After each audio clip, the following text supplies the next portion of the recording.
Welcome to Take 5, your 5-minute inspirational message from Solid Rock Drogheda. I was recently in a retail park, one of the retail parks with the big box stores. You've got Halfords and you've got Harvey Norman and you've got these other big retailers there as well. And as I was getting out of my car, I could hear a real racket. I mean, it was like screeching noises, and it sounded like there was an entire flock of seagulls was coming down to land on me. And I'm looking around, and I don't see any birds anywhere, but I can hear them. And I looked around, wondered what it was, shrugged my shoulders, went on, did my shopping. As I was coming back to my car, the same thing happened again. And I realized that even the different bird sounds that were being made were so unusual. They were so different, and yet they were happening one after another. And I realized what it was, that it was a recording.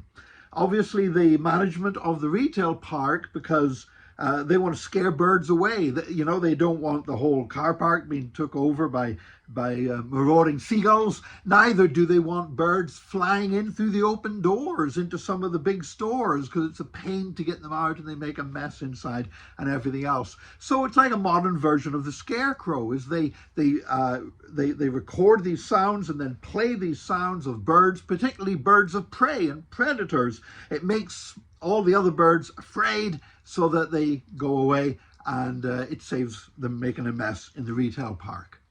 Now, I was thinking about this as I got back in my car and I was driving home. I was thinking about this, about how often people are motivated by fear. And in fact, some of the worst things that we see happening in our society are caused by people acting out of fear. Because when people act out of fear and not trust, they really don't behave well. Fear is a powerful factor, but it is a very negative factor as well. I've heard it said that the phrase "fear not" appears in the Bible 365 times, once for each day of the year, which would be lovely if it was true, but I don't think it is true. I began looking through the Bible, and certainly over 100 times it says "fear not," but I don't think it's anywhere near 365. Nevertheless, there are repeated commands in the Bible to fear not. God said to Joshua, "Be bold, be strong, do not be afraid, for I am with you." And we as the people of God are to be motivated by our trust in the Lord, not by fear. If we allow ourselves to walk in fear, if we allow ourselves to be a fearful people, then we will be poor ambassadors for Jesus Christ and poor representatives of his name. So how can we make sure that we are not motivated by fear? And the answer is, we need to dwell in the Lord's presence. God said to Joshua, "Be bold, be strong, for the Lord your God is with you wherever you go." The Lord's presence banishes fear.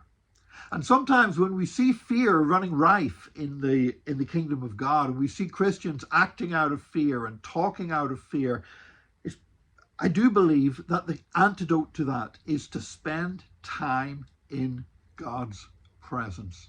And I would encourage you, if you are feeling anxious, if you are feeling fearful, if there's a danger that fear would become a motivating factor in your life, then get into the presence of the Lord. Spend time in his word. Spend time in prayer. Be bold.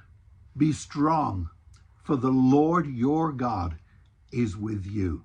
May God bless you today in his presence, in Jesus' name. And join us again tomorrow for another Take 5, your 5-minute inspirational message from Solid Rock Drogheda.